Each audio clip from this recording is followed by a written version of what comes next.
Asinibingelele sinamukele batwana bekhehla umkhulu nogada lo.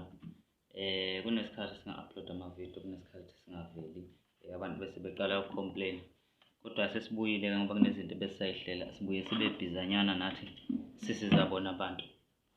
Batwana bekhehla-ke sesisebenzele endaweni yaseNtambanana. Sesisukile endaweni yaseMtuba sendaweni yaseNtambanana okuyilapho sinesigodlo khona esisebenzayo. Namhlanje ngizonipha nje indukanyana. Kodwa induku enamandla, hayi ngoba nakho induku e-weak mangithi ungangizwa ngithi indukanyana. Induku enamandla le bogogo. Le nduku engizoyikhipha la, induku yokubuyisa umuntu okade wahamba ekhaya, umuntu ohanjelwe isandla sakhe singasabuyi, umuntu okweletekayo ongakhokhelwa, ngabe isema-ofisi, kuma-department, umuntu nje thizeni okweletayo, izokusiza kakhulu le nduku. Kodwa kulaba abafuna ukuthi bayisebenzise kulo muntu oseke wabhunguka ekhaya noma mhlambe kumuntu obuthandana naye, kungakuhle ukuthi uthole impahla yakhe, kungaba iskipa, kungaba ibhlukwe, kungaba isokisi, kungaba impahla yangaphansi noma yiphi impahla esuke isabela insila yakhe kuyena. Njengamanje sizoloya bakwethu, kodwa hhayi kabi sisakha imizi yobaba ngoba masuke sibuyisa umuntu obhungukile ekhaya, suke singabulali ekhaya, suke silanda abantu bomndeni ukuthi babuye bengafeli emazweni. Okay, asilungise-ke induku zethu, uzolungisa ipeni lakho nephepha ubhale lapha. Nayinduku yethu yokuqala, ngathi noma iyabonakala kahle lapha. Nansi le nduku, umhunguli-ke lo batwana bakwethu.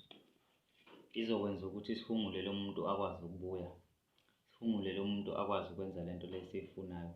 Uma sihungula-ke sihungula umqondo, siwuthwebula umqondo, hhayi ukuthi mhlambe siyamthatha simenza isipoki, cha.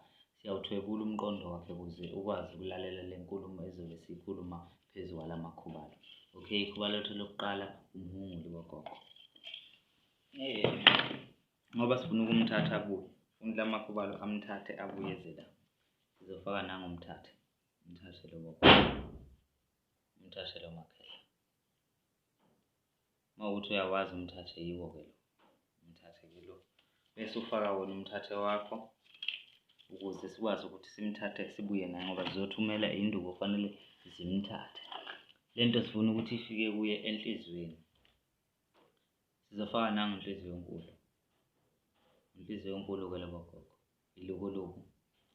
Lenza ukuthi umuntu abe nesibizi noma abe nelukuluku, inhliziyo yakhe ibe nalolo gqozi, lolo fuqufuqu lokuthi engathi engayenza leyo nto osuke uyicela kuyena.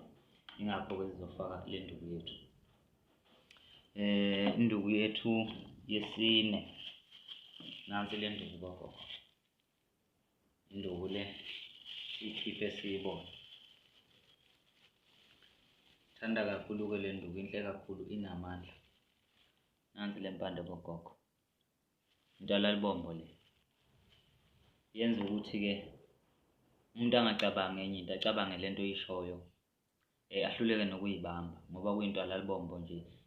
Yenza lowo msebenzi lowo, ingena kakhulu ey'ndukweni zokukhafula, ikakhulukazi uma usuke ulanda umuntu onenkani. Ingene ney'nduku ey'fana nomgogo wenhlanya, kodwa-ke okwanamhlanje asizokufaka umgogo wenhlanya, sizofaka nayo intalalibombo. Inhlanhla enkulu elinye igama baye balibize ngayo lapha eminyangeni. Bese sizoba nenduku yethu yokugcina. Nansi le nduku, nansi le nduku, umunyu, umunyu omhlophe-ke lo, umunyu. Lento yenza ukuthi lo muntu uma usuke ummemeza lapho endukwini, ifike lento ibe umunyu kuye nenhlizweni. Makhosi, engazithola esekhala naye engazukhalelani ngenxa yaleli khubalo, inkulumo ihamba ifike njengoba enjalo. Akuyona imilingo le batwana bakwethu, impande lena, impihlo yempande, indlela edlala ngayo ngoba kufanele siqonde ukuthi umuntu akagcini ngokuba umuntu. Umuntu uyafana noNkulunkulu kodwa asizukuyichaza leyo namhlanje. Umuntu unguNkulunkulu yena uqobo lwakhe. So kufanele ukuthi sicabange ukuthi kunezinto ezizokwenzeka ey'ngaphezu kokucabanga kwethu noma ezingaphezu kwezinto ezizaziyo. Ungalindeli imilingo la, phela lindela imfihlo, ube nokwazi, hhayi ukukholwa, kuyazi ukuthi lento oyifuna izokwenzeka ngoba ukukholwa kubuye kwenza izinto zibe weak. Kufanele wazi ukuthi lento izokwenzeka. mina mangisuke ngidla umuthi ngisuke ngazi ukuthi leyo nto le engicela kulo muthi lo izokwenzeka, kodwa angilindeli ihaba izinto ezingaphezu kwezinto ezingenzekala emhlabeni, ngoba kufanele sibe sikhumbule ukuthi sisemhlabeni, sisezweni lenyama. So kunesikhathi kunezinye izinto ezizingqinamba ekuthenini kwenzeke le nto oyifunayo. Okay, siqhubeke nenduku yethu, indlela oyisebenzisa ngayo. Uzohamba uye emfuleni ohambayo ukhe amanzi ngebhakede lakho, kungaba u-10 litre noma kube u-5 litre. Uhambe nawe uye ekhaya. Le nto le uma ufika ekhaya ufake amanzi akho olwandle, kungaba iglasi, uwafake phakathi kuleli lokuzana amanzi akho. Uma kuyibhakede nje 10 litre ufake iglasi, uma ukuthi u-5 litre ufake u-half weglasi yolwandle, bese ungifakela le mithi phakathi.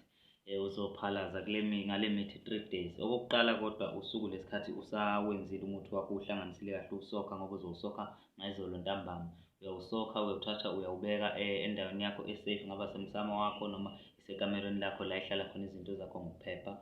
Bese umboza ngendwangu emhlophe. Uzothenga indwangu emhlophe u-1 meter iyade lakho, uyimboze le nto yakho, ungitholele le mpahla yalo muntu, kungaba iskipa, usibeke la eduze. Uma ukuthi isikweletu kanje mhlawumbe, ungathatha imali, kungaba imali eyiphepha, kungaba imali eyicoin, ayinankinga, uyifake phakathi kule lokhuzana. Kukuwena unamalini ongayifaka, imali ozwa ukuthi ifake uyayifaka lapho.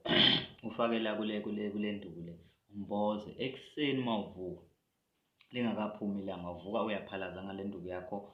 Uyayiphahla kuqala, uyayikhulumisa, uyamemeza lo muntu, uyamemeza lo muntu, uyamemeza lo muntu, uyamemeza le nto oyifunayo, uyaphalaza, uphalazela phezu kwempahla yakhe lo muntu lo. Uma kuyisikipa usindlalile la phansi, uphalazela phezu kwaso. Uqeda lapho uyayithatha le skipa lesi uyosenenga. Nangakusasa wenza njalo, uyasithula, uyaphalaza. Ekuseni uyasithula, uyaphalaza, uyasithatha futhi uyasinenga, uyaphalaza, uyasithatha futhi uyasinenga. Kube u-3 days. Bese usithatha le skipa sakho sesomile, usithatha usigoqe, usifake iplastic kahle, usibeke endaweni e-safe, kungaba isendlini olala kuyona noma la ubeka khona izinto zakho. Bese uthula ubukela umdlalo wekhubalo. Le nto le izokwenzeka abantwana bakwethu. Umuthi awona umdlalo, uyasebenza, kodwa awuyiyo le nto abantu abayichazayo. Bakhona abafowethu abanokukhuluma ngomuthi, bakhulume ngathi bakhuluma ngemlingo noma baphethe into eyenza izinto zenzeke. Yebo, umuthi uyazenza izinto zenzeke, kodwa unesigaba esithile osebenza phezu kwaso. Ngingazi-ke noma mhlawumbe kukhona uhlobo lomuthi mina engingalazi, kodwa-ke sithemba ukuthi zizokhula, zizoyibona ezinye zezinto.